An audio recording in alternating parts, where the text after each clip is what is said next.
Hey everybody, Devin here, aka the world's okayest fisherman, and today I'm going to do a video for you talking about the difference between jerkbaits, crankbaits, and lipless crankbaits. Because to a brand new angler, they look very similar.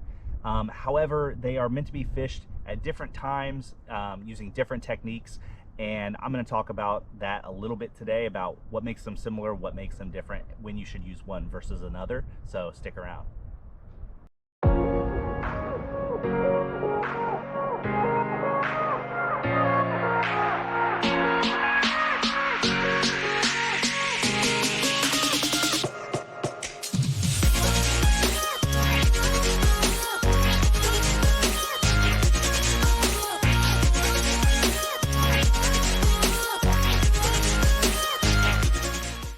All right, let's talk about the similarities first, okay? These are all hard-sided lures. They are all designed to mimic bait fish, sometimes crawfish, but for the most part, bait fish. And traditionally, they all have treble hooks on them. Sometimes you can get them with single hooks, but for the most part, they all come with treble hooks. Let's go ahead and talk about the three different lures. This is our lipless crankbait right here. It's called lipless because there's no plastic lip on it, as you will see with the crankbait, which has a plastic lip on it. And then you have a jerkbait, also has a plastic lip on it. All three of these lures here were hand painted by Eric at Fishhead Custom Lures here in San Diego. You guys can check him out on his Instagram page at Fishhead15. All right, let's start off by talking about my favorite. We're gonna start with the jerkbait, okay? The jerkbait is meant to be fished exactly as the name implies, by jerking your rod tip to impart the action on the lure.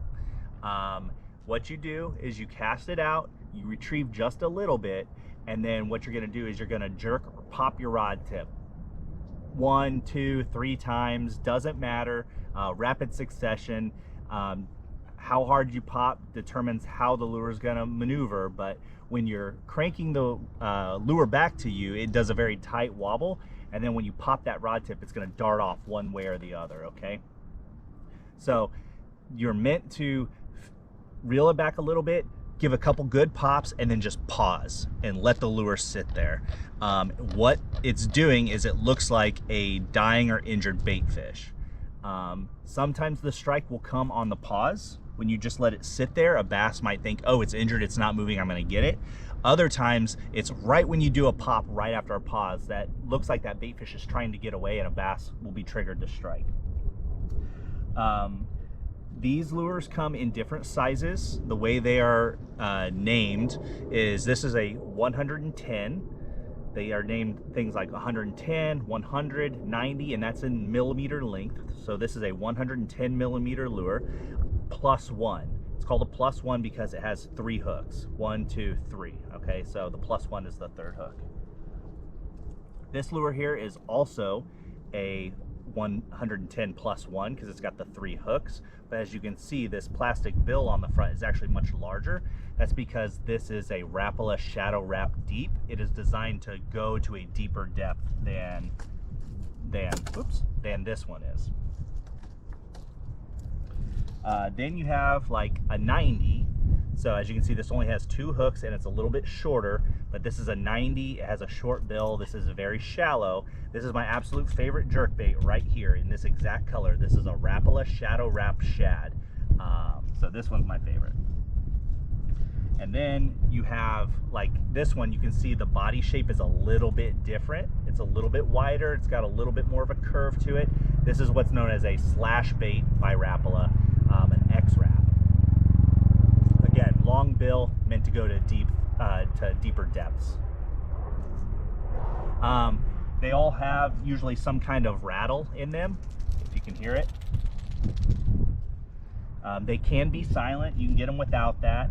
Depends on, you know, what your presentation is. If you have some skittish fish and you don't want to make that rattling noise, you might get a silent one.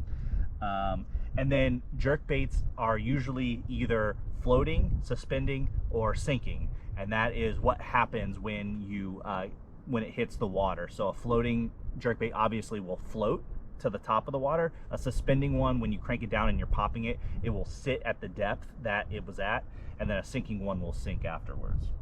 These are great winter lures You should be fishing these when the water's cold, when the bass are lethargic, because this is not a fast presentation. You can cover a lot of water. In the winter time, this is probably one of the faster presentations you can use, because you're gonna cast it out, you're gonna reel it back a little bit, you're gonna pop, you're gonna let it sit. The length that you pause can be very important. The colder the water, usually the longer you want to pause. 10 seconds seems like forever, but when the water's really, really cold, that 10 seconds can be the key to getting a bite out of a fish. If you fish it any faster, they may not be interested in chasing it down. If the water is, a little bit warmer, maybe in the 50s or something like that, and you're throwing this, maybe you only pause for 2 seconds, So you can even throw these in the summertime. It's not a big summertime lure, but there are some people who will throw these in the summertime, and you can fish it very fast. Just crank, pop, crank, no pause whatsoever. And it can be a very effective technique to use in the summertime. Okay, now let's talk about the crankbait. Again, it's in the name, crankbait. These lures are designed to be cast out and cranked back to you. This plastic bill gets it down to whatever depth it's designed to go to, but this is supposed to deflect off of cover. So you should be fishing these around cover. When it's a deep diving crankbait like this, the cover can be the bottom of the lake. If you have a lake that doesn't have a lot of cover around, maybe you just cast it out and use a deep diving crankbait that gets down to the bottom and just bounces along the bottom. What it's doing is it's kicking up mud and silt. There might be some rocks down there that it can deflect off of, and it's creating a lot of noise, and it's going to entice a bass to come bite it, okay? These have very wide bodies on them compared to the jerkbait. So that's because when this is coming through the water, it's doing more of a rolling motion rather than like a tight shimmy.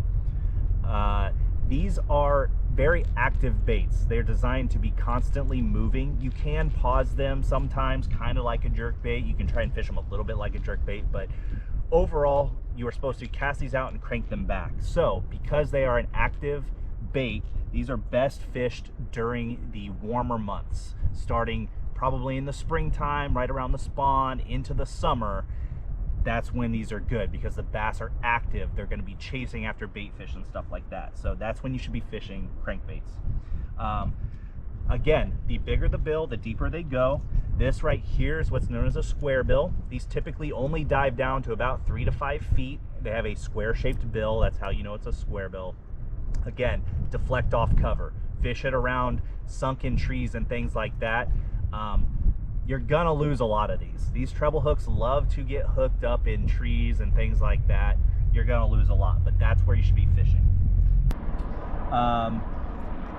As you can see, they do make some that have like a much narrower body on them, again with a deep diving bill. That's because this is meant to be fished probably in cooler weather, things like that. It has a tight wobble, very similar to a jerkbait or a lipless crankbait, but this dives deep. So this is more reminiscent of what a bait fish would look like in cooler weather. And then they even have like micro crankbaits, super tiny, kind of cool, good for finesse or panfish. Just thought I'd throw that one in there because it's kind of neat. As far as sizing goes, excuse me, these come in different sizes, typically like a 2.5, a 1.5. 2.5 is going to be bigger than a 1.5. All right, lastly, let's talk about the lipless crankbait. Again, no plastic lip on it, but these are designed to be cast out, and then there are various ways you can fish this. You can just do a straight retrieve. It's going to be a very tight wobble.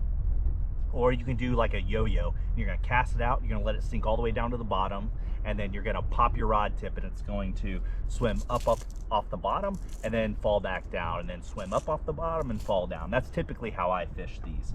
These are also very good to fish around grass lines and weed lines, because what you're gonna do is you're gonna cast parallel to the grass line, and you're just gonna start reeling back right over the top of that grass or weed line. Sometimes these treble hooks are going to hook into that grass, and what you're going to do is you're just going to aggressively pop your rod tip, and it's going to rip out of that grass. And that motion, that action, is what's going to cause a lot of the strikes to happen. It looks like a fish trying to get away. A bass will come after it. As you can see, they come in kind of different shapes. This one has a very rounded body. This one has a little bit, a little different shape to it. This one's painted kind of like a crawfish here.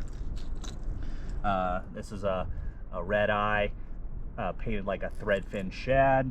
And then, you know, this one's a little bit smaller. So you can see these also come in smaller sizes. These are typically sized by weight. So 1/4 ounce, 1/2 ounce, 3/4 ounce. So these are really good to fish kind of all year round. They're kind of like the best of both worlds over here. You can fish them fast, you can fish them slow. They will entice bites kind of any time of the year depending on how you choose to fish them. All right, well, I hope you guys enjoyed this video and you found it helpful and informative. If you're new to fishing and you didn't know about these different baits and how you should be fishing them, I hope that I helped cleared up any confusion going forward. If you have any questions, just leave a comment below. I'd be happy to help you out. And as always, please give my channel, The World's Okayest Fisherman, a like, give it a follow, let your friends know, and I can keep doing videos like this for you guys in the future. We'll see you guys around.